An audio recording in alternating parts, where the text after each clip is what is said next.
after my 7 years at Goldman Sachs, I decided to go out on my own. Start a money management firm in San Francisco, cleverly called Walker Capital. So I opened that first Monday of April of 1994. Now, the previous 2 years, I'd done the color on some of the Sonic broadcasts. I'm working at Goldman, so I can't do all of them. But I've got clients in Seattle, so I'm flying to Seattle. I do some games in Seattle, but I meet the team on the road a lot because I can combine it with my Goldman business. So anyway, I've done over 2 years, probably 90. So I've been around the team. I've done 90 games or so. So I know the team some, but, I'm not on the inside. I'm not, making decisions by any means.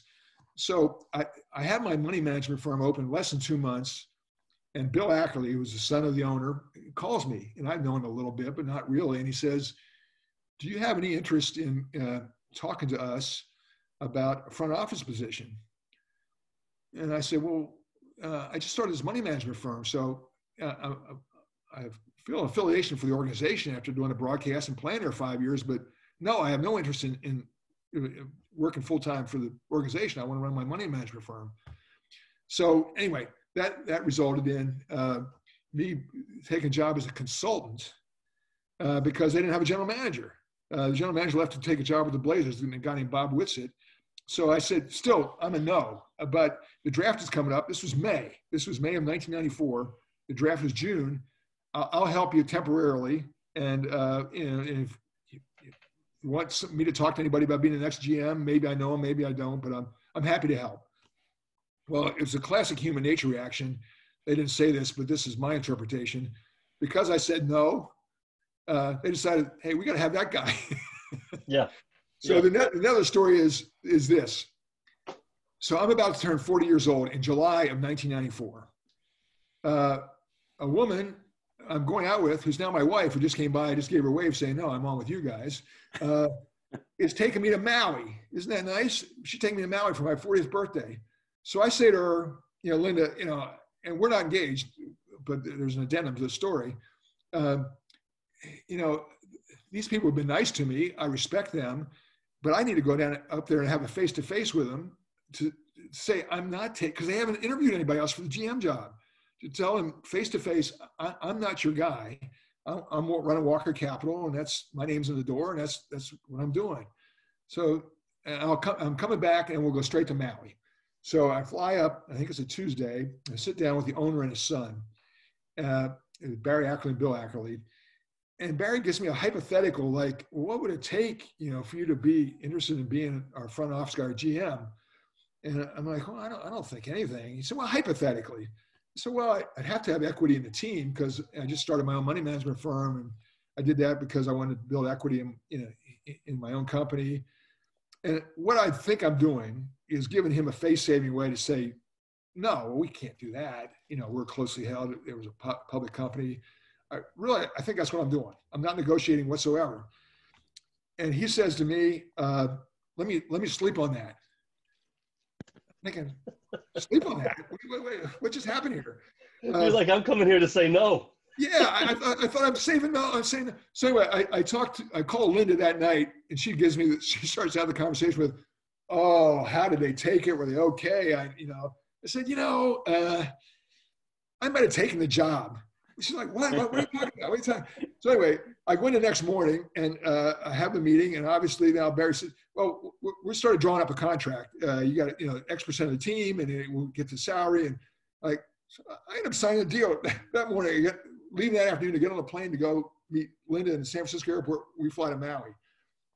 So we get to Maui. Now she's like, wait a minute.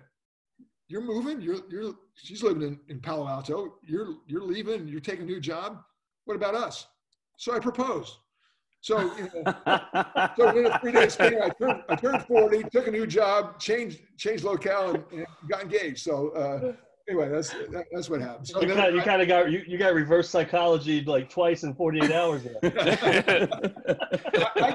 I used to get all these calls. You guys know a lot of people think they want to be in the front office, and some legitimately do. But loving sports isn't a good enough reason. But they would call me and say, how do I get my start?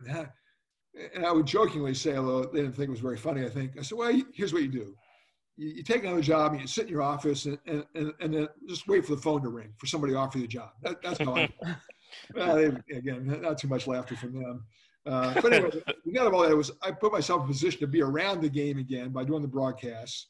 Right. And then when the opportunity came up, they at least knew who I was, and that's how it happened.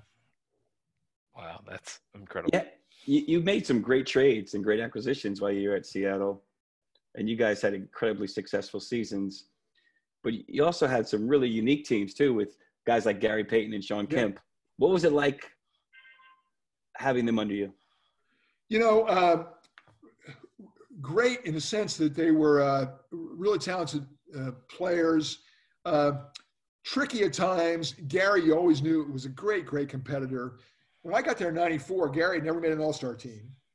And the team, large part of the reason why the front office changes made, that was '94 was the year that Seattle was the first #1 seed to lose to an 8 seed in the playoffs. You know, Denver beat Seattle and it was a huge upset. Yeah, bingo.